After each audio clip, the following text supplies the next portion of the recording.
Hi guys, welcome back to my channel. Today I'm doing my February reading wrap-up. I read 11 books in February, which I think is pretty good for a shorter month, and I had a very mixed bag this month. We either had a bunch of DNFs or very low rated books, or ones that were 4 and 5 stars. I think I only had one or two that were kind of in the middle.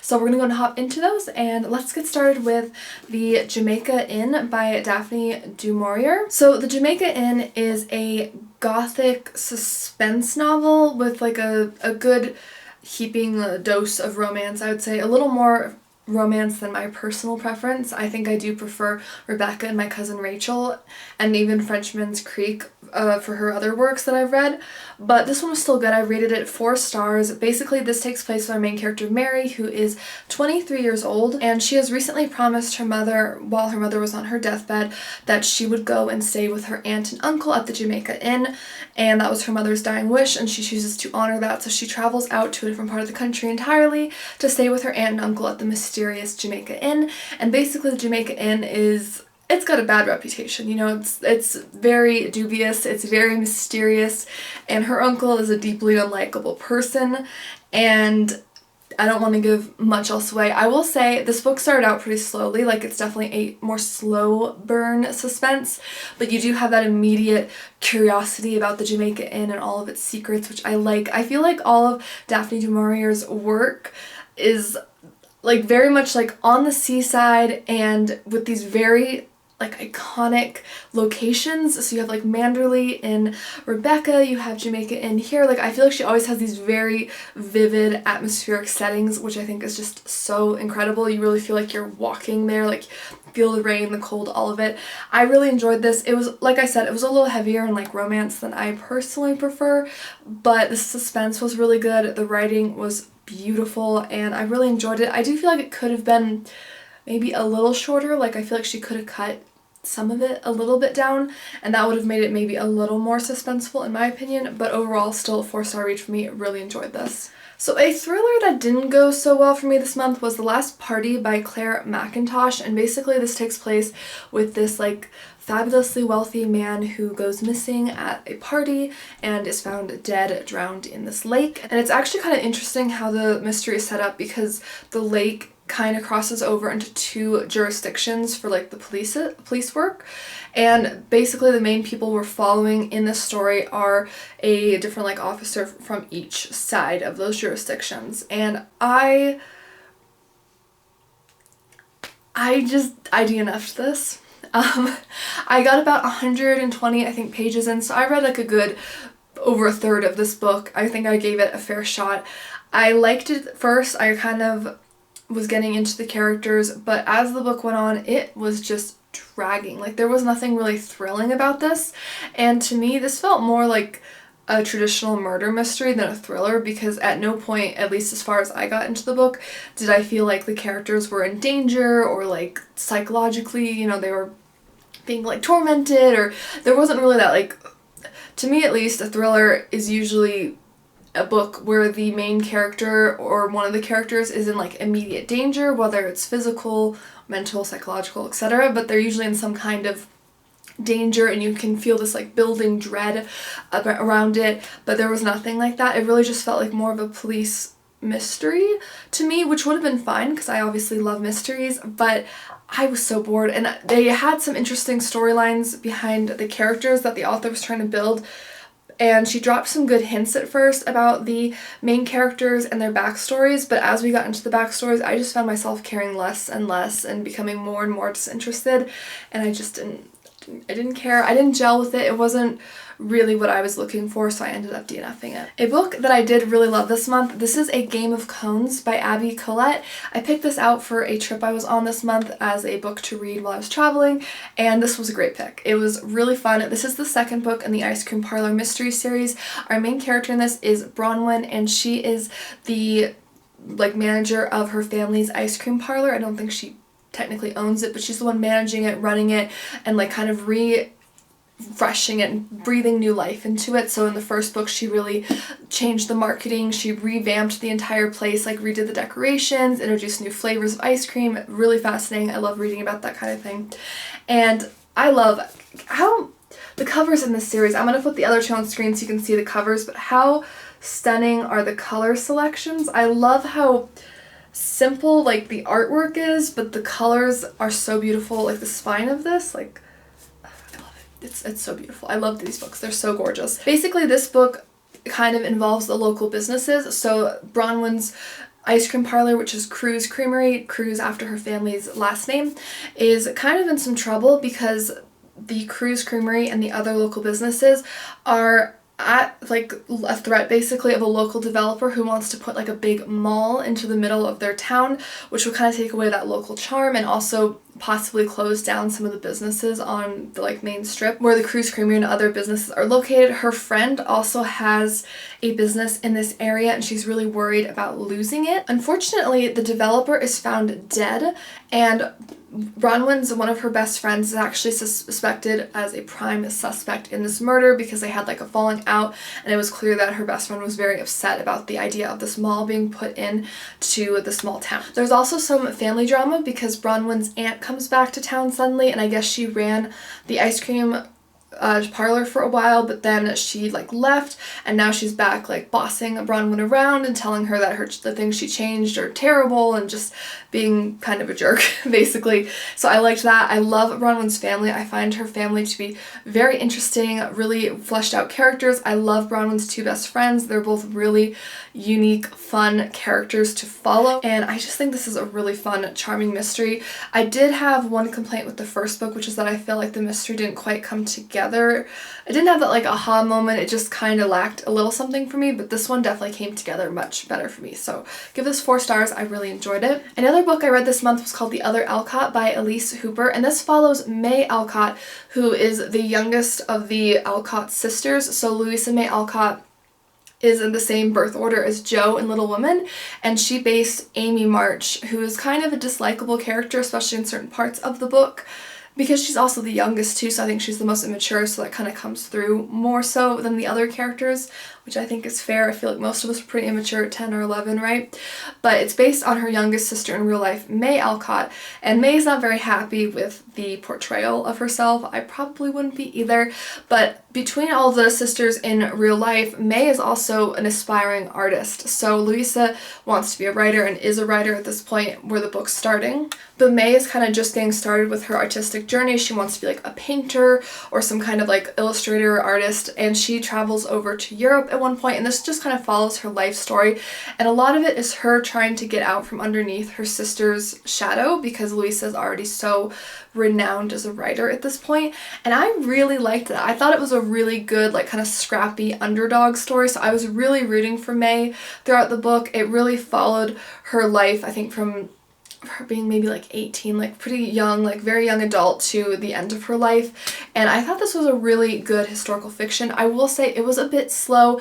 There was I feel like the author took a few liberties, which I'm sure is true of any historical fiction. I mean, you're not going to be able to follow it exactly without making a compelling story. And I don't know how true this is in real life, but they did make Louisa a pretty unlikable character. Now, from May's point of view, I could see that being true. I don't know if she actually was in real life.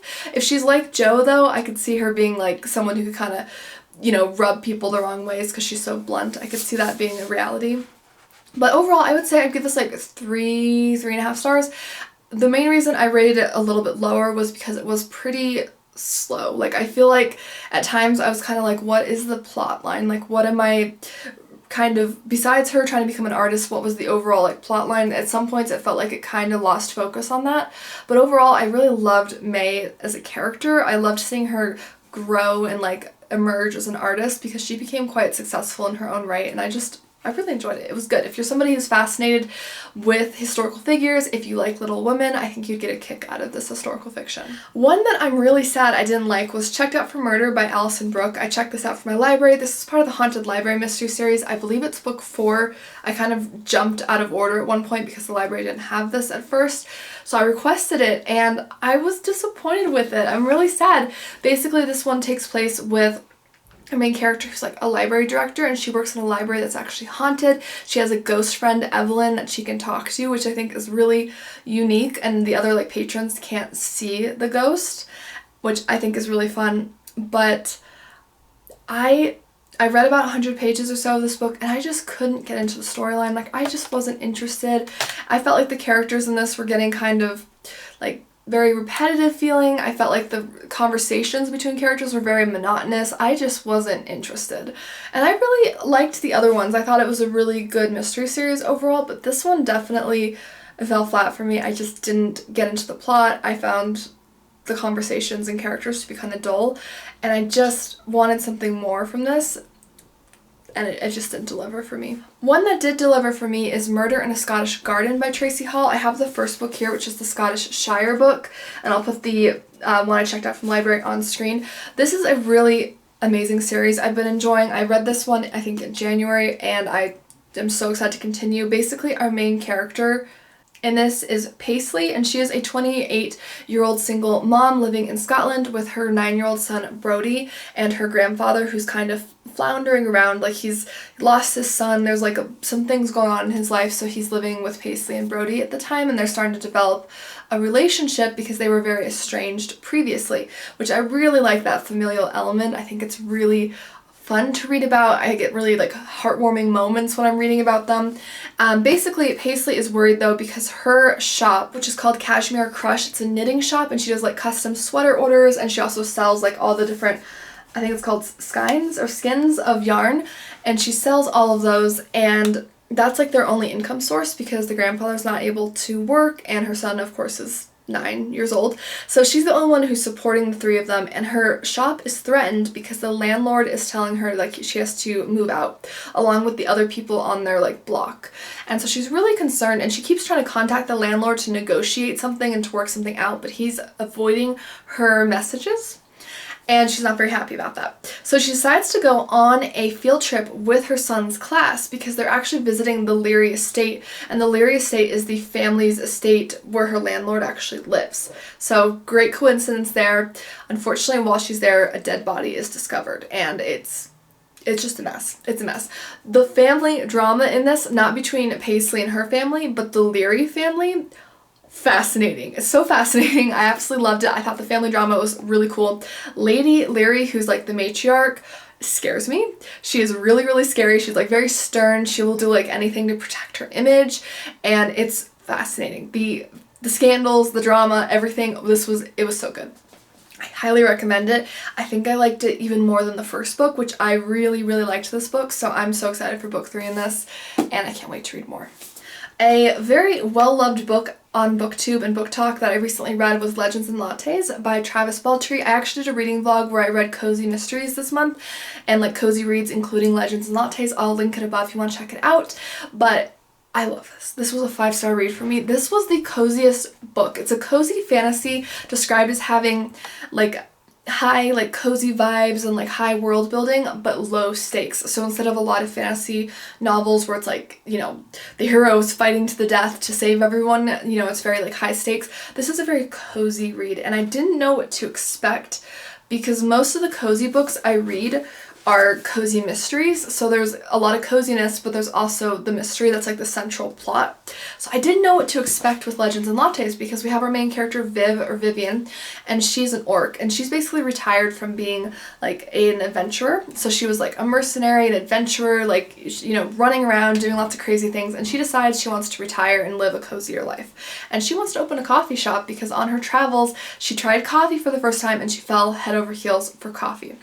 So she goes to a new town that she's researched, and she starts to work on opening this coffee shop. And along the way you meet this colorful cast of amazing characters, like so amazing. I can't recommend this book enough. I hope you read it.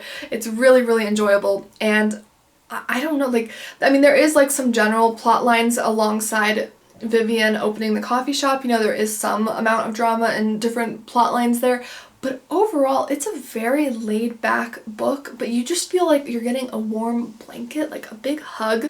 I feel like the general theme for this book is that a lot of the characters who come together are trying to get out of stereotypes for, I guess I want to say like their kind, like, because they're different fantasy creatures. So like an orc, there's a succubus, and they're trying to kind of escape the stereotypes that are associated with their like type of fantasy creature, and they're trying to escape from that.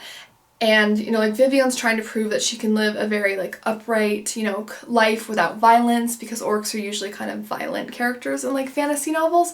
And I love that theme. So you see her being challenged throughout the book where she's like tempted to kind of maybe go back to her old ways, but she's like, no, I'm gonna hold, you know, she wants to hold steady to this new life.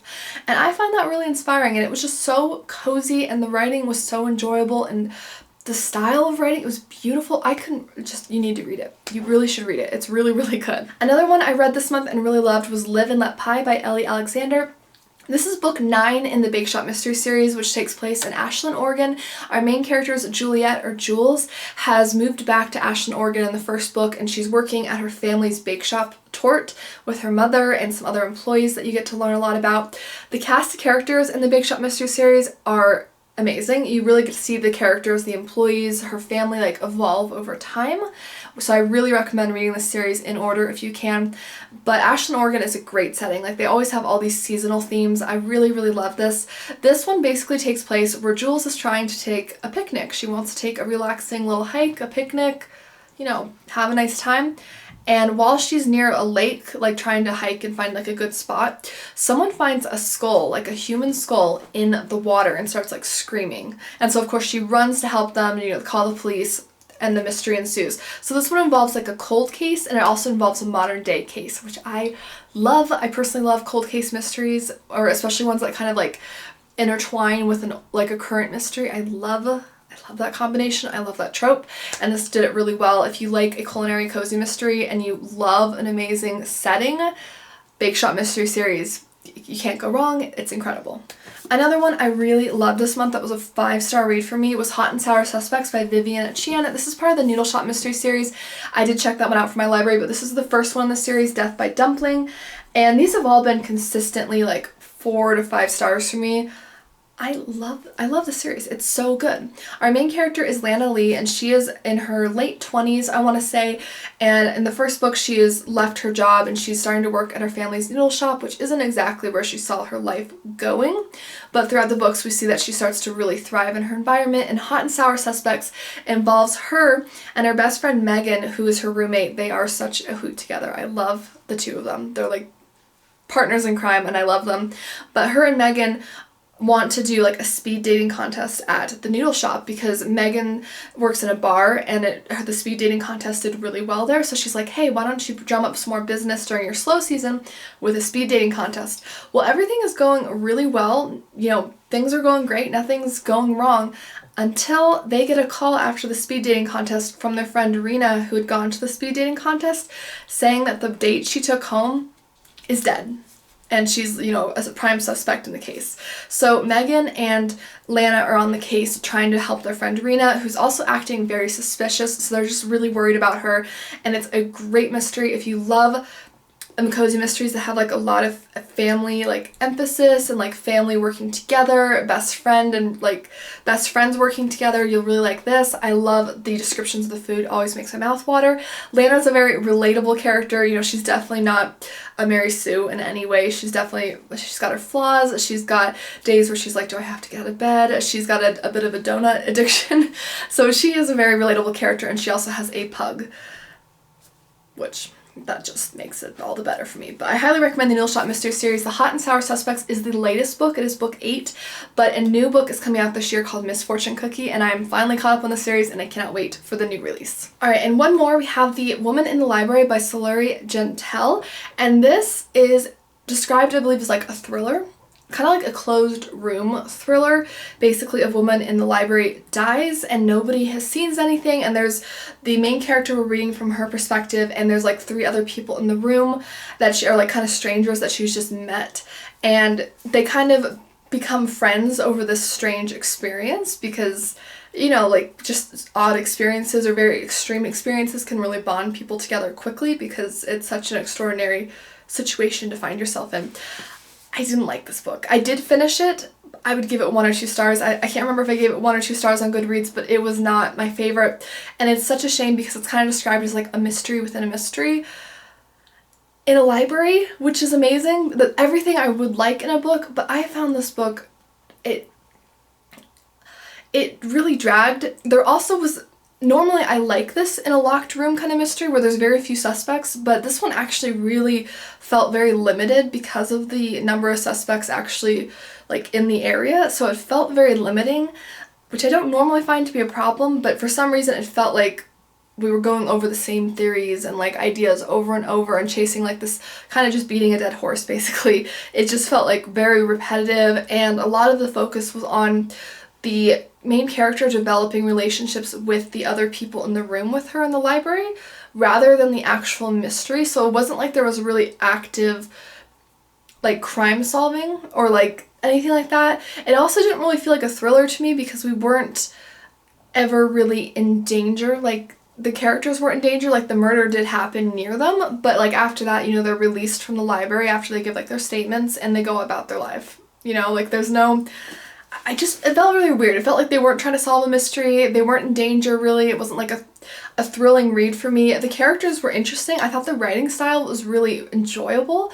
The writing was really descriptive. It was very beautiful. I could really picture everything excellent, but I felt like the plot was very, like, kind of all over the place, and at like times I was kind of asking myself, like, why is this called The Woman in the Library? Because it felt like there was so little focus on the woman in the library, which I found to be funny because she's the titular character. So I don't know, it wasn't my thing, and I feel like I've seen a lot of people really enjoy this book, so I don't know if I'm just missing something, but like I said, the writing style was beautiful, the settings were great, I loved reading about the characters, but I really felt like there was a lack of actual plot. Like, I don't know. It just wasn't really that enjoyable for me. I don't know, let me know if you've read this. Maybe I just missed something, but I wasn't clicking with it for whatever reason. And our last book is kind of a weird nonfiction, but I thought I'd throw it in case anyone else is interested in this. It's called Jaws by Sandra Kahn. And this is a nonfiction book. It's presented by, I believe, like a doctor and a research writer. But basically, it's talking about the hidden epidemic in America. It sounds very dramatic, but this book is very interesting. It's less than like 200 pages. It's got lots of photos. It's a very quick read. But basically it's talking about how our modern day diet is actually possibly, like this is a theory, contributing to more of our jaw issues and like teeth issues, and why people are needing more and more like orthodontic work and like different things like that. And I am somebody who personally has like some TMJ issues, so I just thought this would be an interesting read, and it was very interesting. I like that the book gives practical advice as well for how you can improve your like jaw and like just general health, like breathing especially, because the way you, this is gonna sound very nerdy and stuff, but the way you hold your like tongue in your mouth and like your mouth and jaw in general actually has a really big effect on the way you breathe. And I've personally can attest that I've been able to reduce my allergies significantly in the last couple of years by improving my tongue posture, which I know sounds really weird, but I'm just saying it is something that I've worked on with some medical professionals for my own issues, and I was interested in reading the book. This was a really good summary of some of the things that I had learned from those professionals, and I found the research that they had presented very interesting. I will say some of the wording could use a little help, because they would have pictures of like a before and after for patients who'd gone through like their jaw treatments or therapy. And they would use terms like the not attractive and attractive. And I know they're coming at it from a scientific perspective, where it's like this is the, you know, the attractive, the ideal placement or like setup for the jaw, like how it, you know, it should ideally look in a very healthy way. But I did feel like some of it was like a little awkwardly worded. Like if you don't think of it in that way, it could seem kind of rude, perhaps. I don't think it was intentional. Like, I think that's just how maybe they refer to it in the medical world, I don't know. But anyways, overall I thought it was a really fascinating read. So if you have ever been interested in that, if you want to learn more about like sleep apnea, TMJ issues, jaw stuff like that, if you're interested in improving like your breathing, or you're just kind of curious about it, it's an interesting book. I checked it out from my library, and it was a very weird book, like a very niche topic, but I thought I'd share it in case anyone else is interested in it, because I found it very helpful. And that is it, guys. Thank you so much for watching. Please let me know down below, what did you read this month? Would you recommend it? Would you not recommend it? Thank you again for watching. Don't forget to like and subscribe. I do post new book content, especially in the like mystery, historical fiction, thriller genres. If you like those, definitely hit subscribe. You'll enjoy this channel, and I'll see you guys in my next video.